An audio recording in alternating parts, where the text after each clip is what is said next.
The Great Hall of Orion 7 was the largest structure ever built by any species in the known galaxy. Its ceiling stretched so high that clouds sometimes formed inside it. Thousands of seats rose in circular rows around a central platform where speakers addressed the Galactic Council. Today, representatives from 34 spacefaring civilizations had gathered for the annual Resource Allocation Summit. Admiral Una Park stood at the central platform. She was 52 years old, with gray streaks in her black hair and calm eyes that revealed nothing. Behind her stood Commander Jihobik, her military attaché. He was younger, sharper, and struggled to hide his emotions the way his superior did. Una had been speaking for 10 minutes. She presented Earth's contributions to the galaxy with simple facts and clear numbers. Human doctors had treated 40 million patients across 12 species last year. Human engineers maintained 80% of the hyperspace relay network that made faster-than-light travel possible. Human peacekeepers stood between ancient enemies on 3 different borders, preventing wars that would kill billions, she was explaining. The new medical research Earth had, shared freely with all members, when a loud voice cut through the hall. Enough of this. Ambassador Kel of the Voran rose from his seat. He was tall, with green scales covering his reptilian body and yellow eyes that looked down at everything with open contempt. The Voran had been traveling between stars for 9,000 years. They considered themselves the natural leaders of the galaxy. "We have heard enough about human contributions," Kel said, his voice dripping with amusement. "Let us discuss what humans truly are." He pressed a button on his wrist device.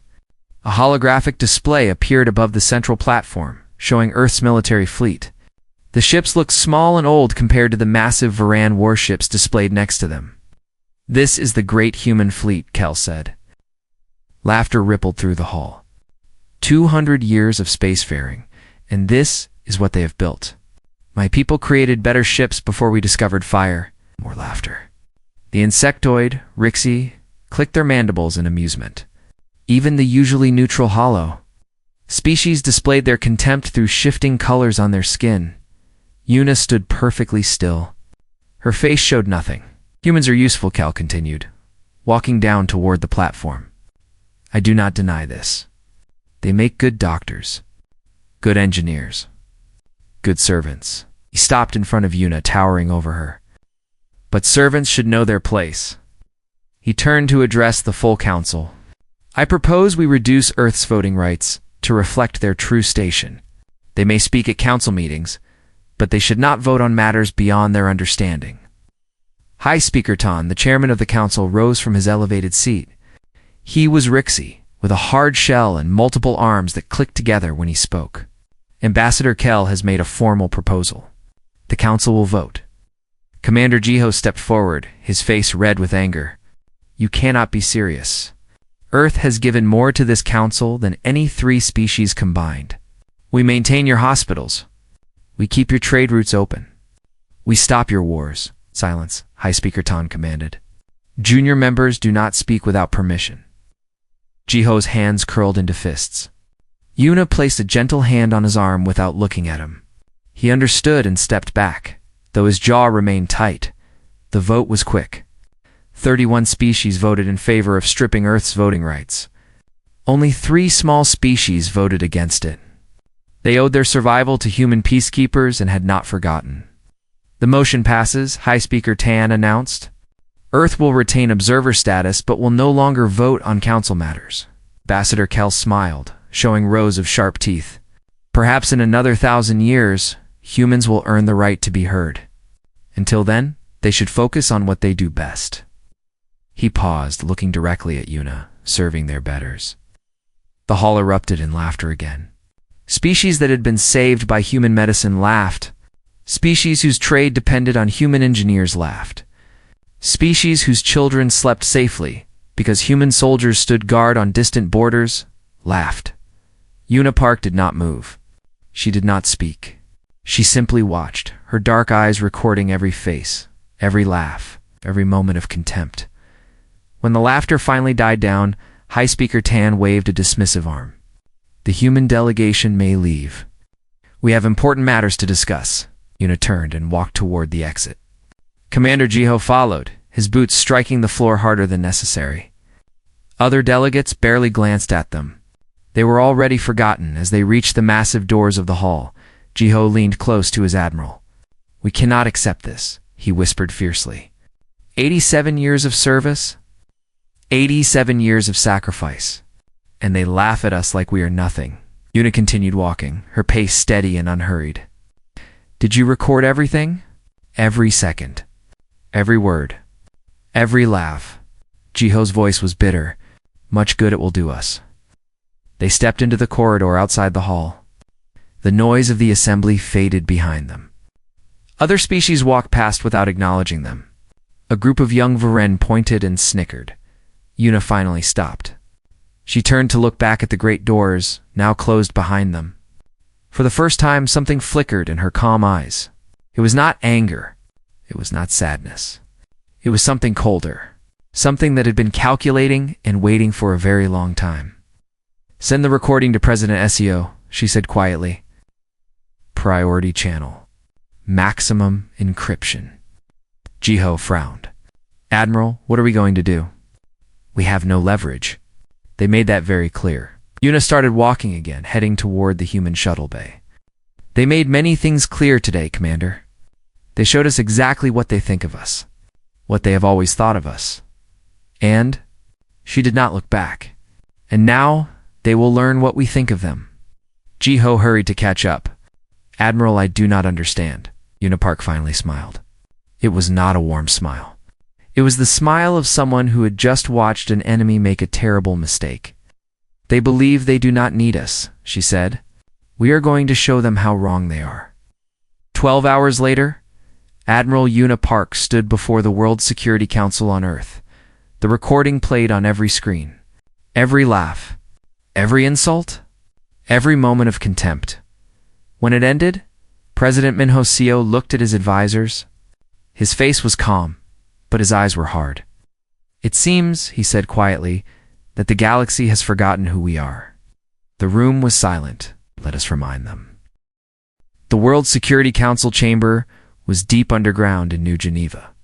It was built to survive nuclear war, asteroid impact, and alien invasion. 16 people sat around the circular table.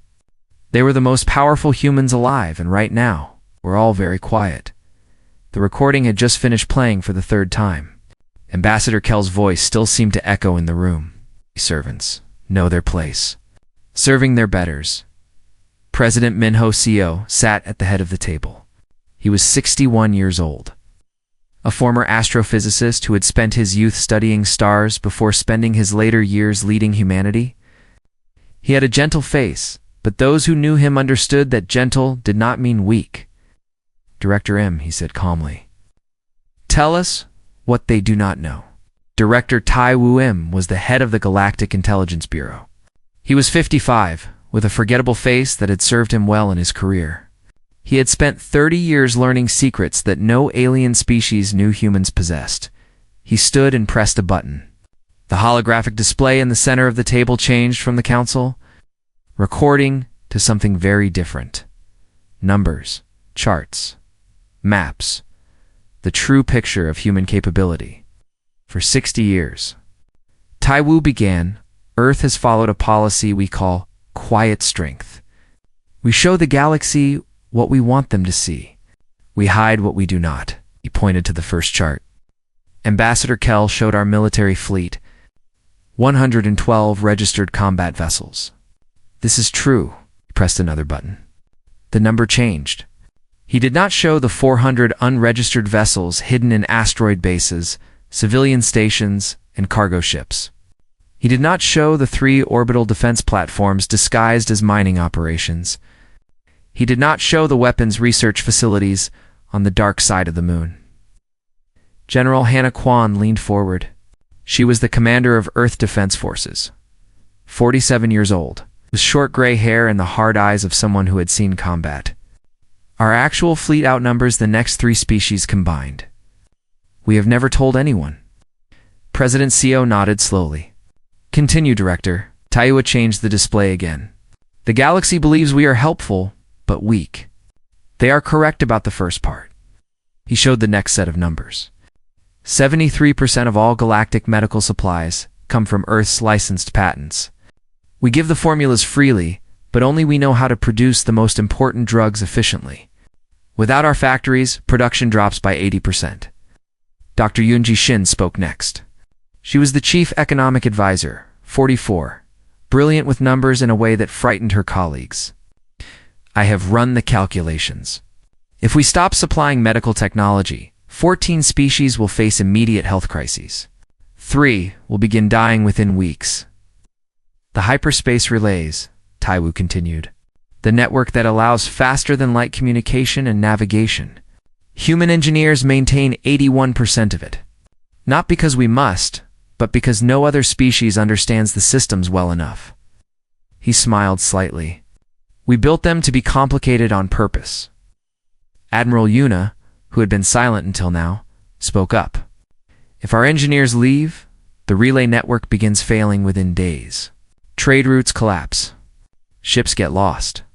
The galactic economy crashes.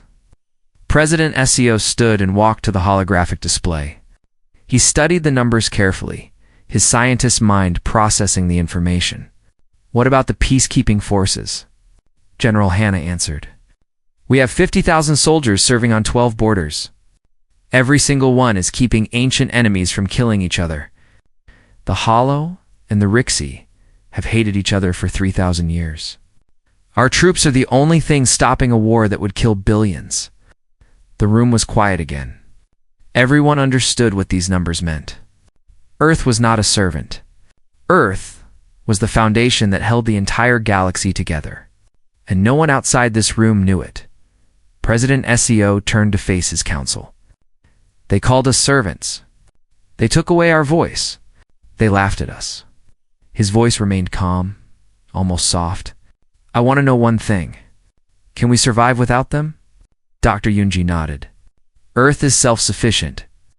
We produce our own food, energy, and technology. We trade with the galaxy because it benefits us, not because we need to. If we close our borders, we lose nothing essential. And if we leave, Admiral Yuna added, they lose everything. President SEO was quiet for a long moment. He thought about 87 years of humanity serving the galaxy. 87 years of building, healing, and protecting. 87 years of being treated like a useful tool that could be mocked and dismissed. There is a question we must answer, he said finally. Not whether we can do this, but whether we should. We are talking about actions that could kill millions, perhaps billions. Species that did nothing wrong will suffer because their leaders were foolish. General Hanna's voice was hard. Millions of humans have died serving this galaxy. Our soldiers, our doctors, our engineers. They gave their lives thinking they were building something good, and the galaxy spat on their sacrifice. Director Taiwu added quietly, if we do nothing, they will only treat us worse. Today they took our vote. Tomorrow, they will take more. This will never end unless we end it. Admiral Yuna stood. Mr. President, I watched them laugh at us. I saw the contempt in their eyes. They do not see us as partners, or even as equals. They see us as servants who have forgotten our place. Her voice was cold. We have two choices. We can accept being servants forever, or we can show them the truth. President SEO looked at each face around the table. He saw anger. He saw determination. He saw people who had reached the end of their patience. Protocol closed hand, he said softly. We withdraw everything. Every treaty. Every agreement. Every person. Tonight he looked at Admiral Yuna. Send the order. Every human in the galaxy comes home. He looked at General Hanna. Our hidden fleet becomes visible. Full defensive posture. He looked at Dr. Yunji. All medical patents are recalled. All trade agreements are cancelled. Finally, he looked at the seal of Earth on the wall. The blue planet that had sent its children to the stars, hoping to find friendship, and found only contempt. They wanted to see what the galaxy looks like without humans, President SEO said. Let them see. The vote was unanimous. Within the hour, An encrypted message went out to every human in the galaxy. Doctors on distant stations, engineers on alien worlds, soldiers on foreign borders, scientists, teachers, traders, and diplomats. The message was simple. Come home now. And across the galaxy, humans began to move. Captain Sun Woo Yoon read the message 3 times. He was 35 years old and had spent the last 8 years commanding Medical Station Mercy 9. The station floated in neutral space, serving 40 million patients from 12 different species every year. Sun Woo had saved more lives than he could count. He had held dying children of species that did not even look human. He had worked without sleep for days during plague outbreaks. He had given everything to this mission. Now the message on his screen told him to leave it all behind. Protocol, closed hand. All personnel return to Earth immediately. No exceptions. No delays. He walked to the window of his office and looked out at the station. 3,000 humans worked here. Doctors, nurses, technicians, and support staff. They'd built something beautiful, a place where species that hated each other could come together to heal. His second in command, Lieutenant Sarah Moon, entered his office. She was 28 and had tears in her eyes. Captain, the patients are asking questions. They can see us packing. They want to know what is happening. Sun Woo turned away from the window. Tell them nothing. Begin evacuation procedures. Every human leaves within 6 hours. Captain, we have patients in critical condition. If we leave, they will die. I know. His voice was heavy. But orders are orders. We leave. Sierra's face showed her struggle. This is not who we are. We became doctors to save lives, not to abandon the dying. Sun Woo walked to her and placed a hand on her shoulder. The galaxy decided we were servants, Sierra. They took away our voice because they thought they did not need us. They are about to learn how wrong they were. He paused. And yes, people will die. But that is no longer our responsibility. They made that choice when they chose to laugh at us. 6 hours later, the last human shuttle departed from Merzanine. Sun Woo was the last to board. Before leaving, he transmitted a single message to the station speakers. It's audible to every patient and alien staff member who remained. You wanted us gone? We are gone. Good luck. The doors closed behind him. Far across the galaxy, engineer Nari Choi was having a very different day. She was 29 years old and worked at Hyperspace Relay Station 7, deep in Varan territory. The station was a critical junction point. 60% of all trade in this sector depended on it functioning perfectly. Nari and her team of 12. Human engineers were the only ones who truly understood how it worked. They'd been maintaining it for 30 years. The Varan had never bothered to learn, because they assumed humans would always be there to do the work. When the message came, Nari smiled. Shut it down, she told her team. All systems. Full power down.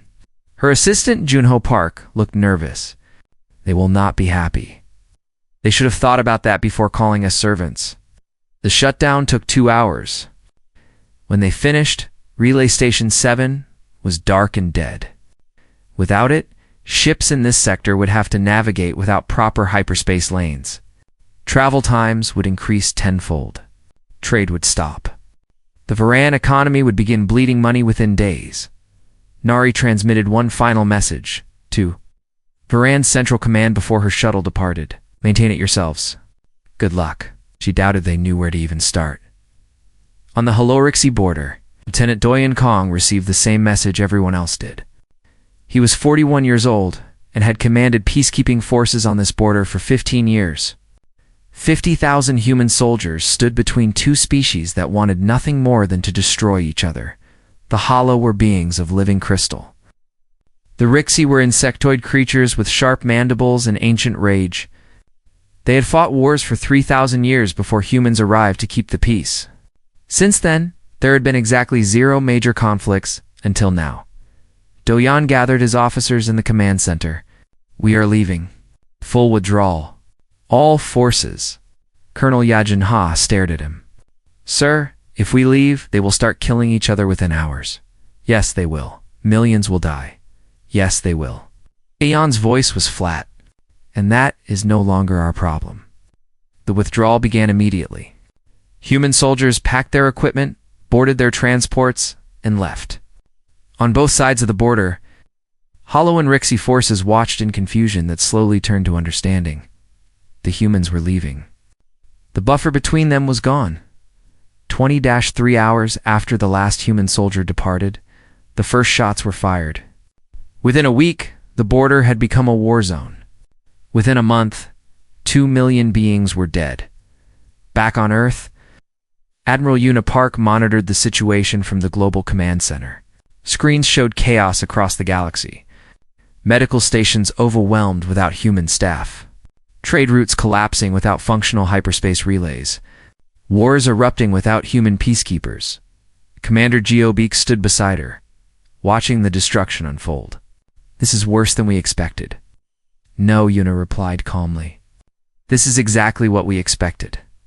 We knew what would happen when we left. We chose to leave anyway. Do you regret it? She turned to look at him. They had a choice, Jiho. They could have treated us with respect. They could have recognized our contributions. They could have simply been polite. Her voice hardened. Instead, they laughed. They called us servants. They took away our voice because they thought we did not matter. She looked back at the screen showing a galaxy in chaos. Now, they know we matter. The Galactic Council received Earth's formal notification 12 hours after the withdrawal began. 847 treaties, agreements, and pacts had been terminated. Earth was no longer a member of the Galactic Accord. Earth was no longer providing any services, support, or assistance to any species for any reason. Ambassador Kell of the Varan read the notification and laughed. Ah! Let them sulk, he told his advisors. They will come crawling back within a month. They need us more than we need them. His advisors nodded and agreed. Of course they did. They always agreed with Ambassador Kell. They were wrong. Across the galaxy, humans continued to leave. Every station, every planet, every outpost. They packed their things, said their goodbyes to those few aliens who had treated them kindly, and went home. And behind them, they left a galaxy that was only beginning to understand how badly it had made a mistake. The first week was difficult. The second week was worse. By the third week, the galaxy was screaming. Ambassador Kell of the Voran stood in his private office, staring at reports he did not want to believe. His scales had lost their bright green color. His yellow eyes were tired and afraid. 200,000 Varan were dead. The plague had started in the outer colonies. It was a simple disease, something that human antivirals had controlled easily for decades. But the humans were gone, and no one else knew how to produce the medicine. By the time Varan scientists figured out the formula, it was too late. The disease had spread too far. Kell's communicator beeped. It was the Varan Prime Minister, demanding answers. Earth must fulfill their obligations, the Prime Minister snarled. They signed medical aid treaties. They cannot simply leave.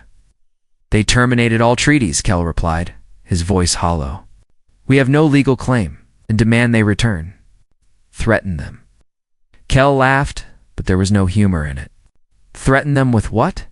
Our fleet is stranded. Relay Station 7 is dead. We cannot even reach Earth, let alone threaten them. The Prime Minister was silent for a long moment. How did this happen, Kell? You assured us the humans were weak. You assured us they needed us. Kell had no answer. He had believed his own words. He had truly thought humans were nothing more than useful servants who would accept any treatment. He had been so very wrong. Trade Minister Rax of the Hollow was the first to truly understand the scale of the disaster. The Hollow were a merchant species, and their economy depended on the hyperspace relay network. Without it, trade slowed to a crawl. Ships that used to travel between systems in hours now took weeks. Rax had spent a month trying to repair the relays. His best engineers had failed. They did not understand the human technology. They did not even understand how to turn the systems back on, let alone maintain them. The humans designed these systems to be impossible for us to operate, one engineer reported. Every manual is in their language. Every interface requires their codes. It is as if they planned for this, Rax realized, with growing horror, that they probably had. Humans had been planning for this moment for 60 years. They had made themselves essential, and then made sure no one else could replace them.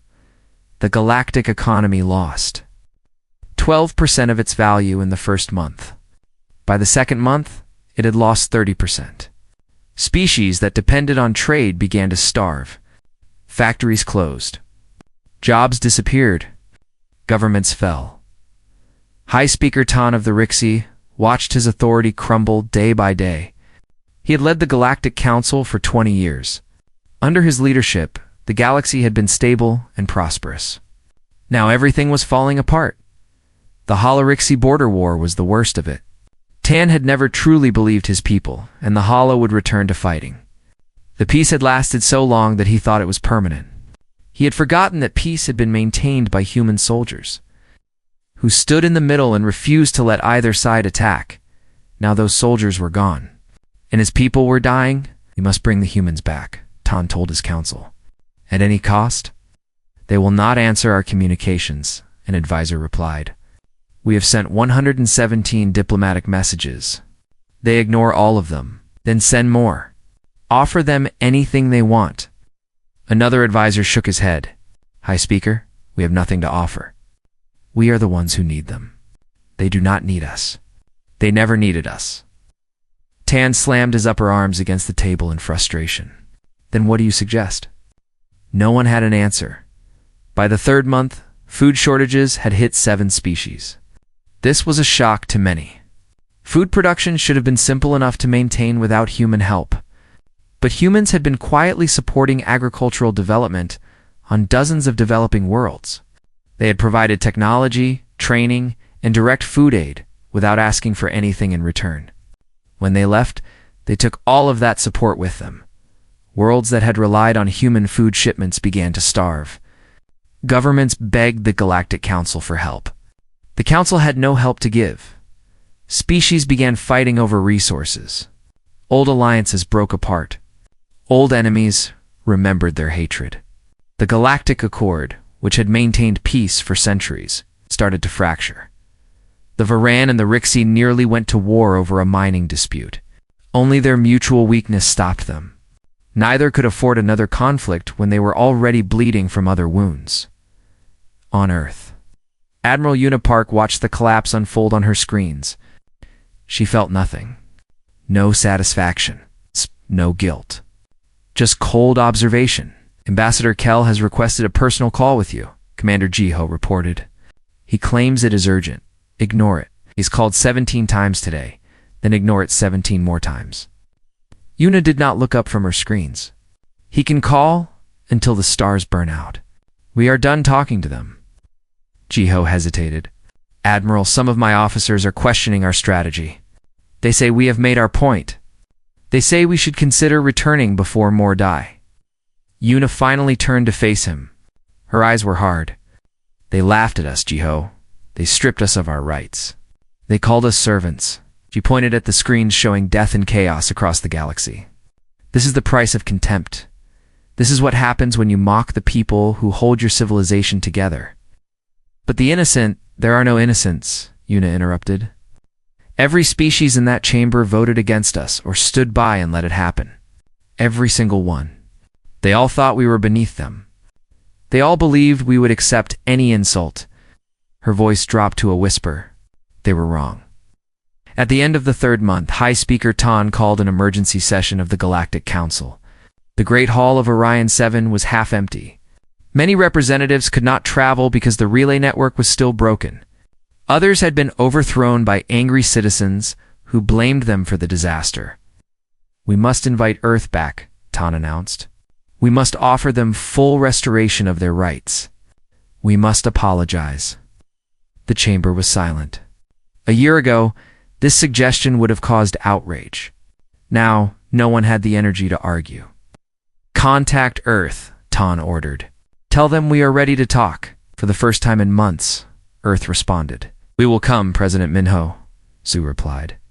"But we will not talk. We will tell you what will happen next." and you will listen.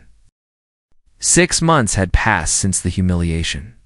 6 months since Earth had been mocked, stripped of its voice, and dismissed as a race of servants. The galaxy had changed in those 6 months.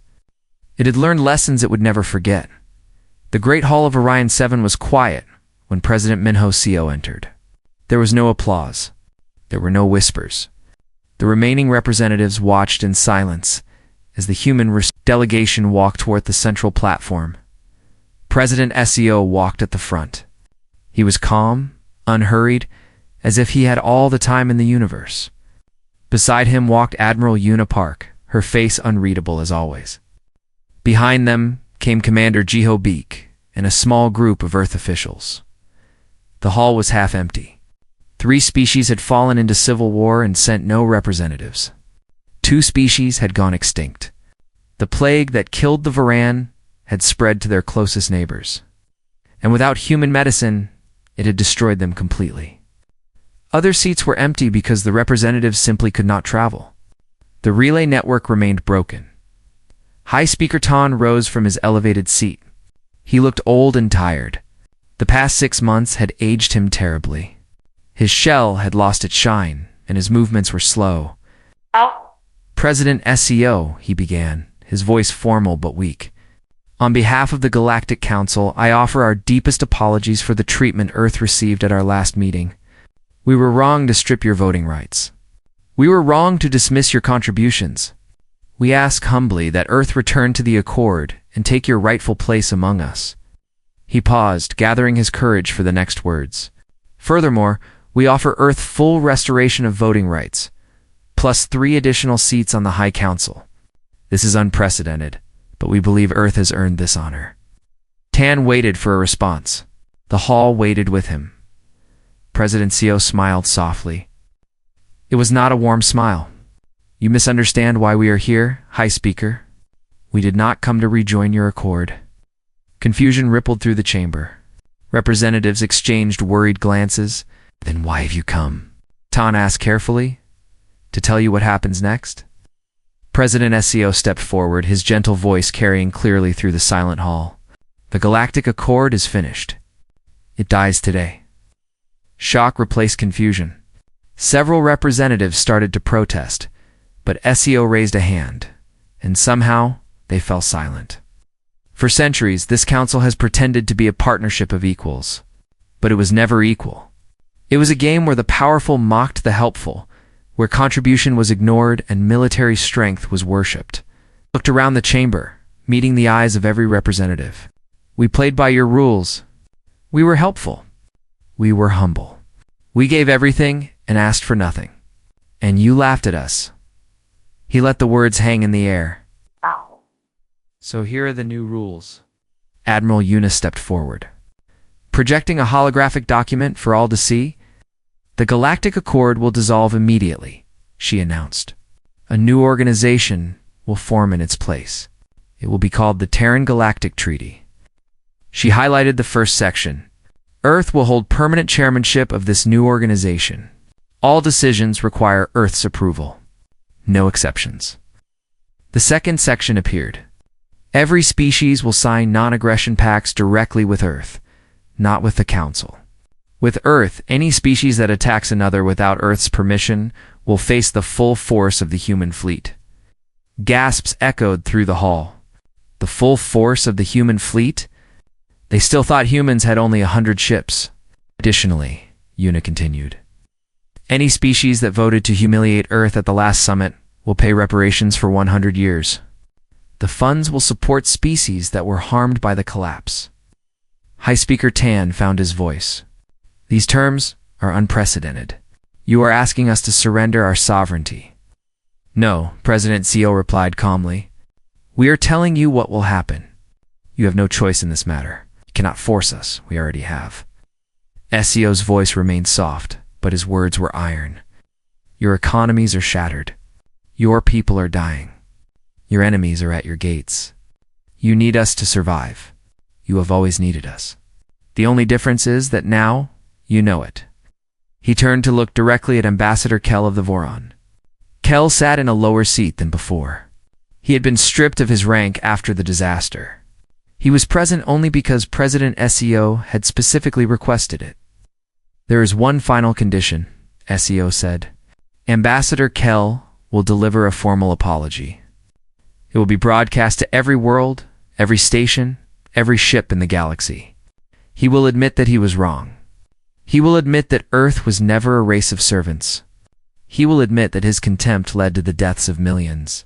Scales went pale. "I will not. You will." Admiral Una cut him off. "Or the Varan will receive no human assistance. Your plagues will continue.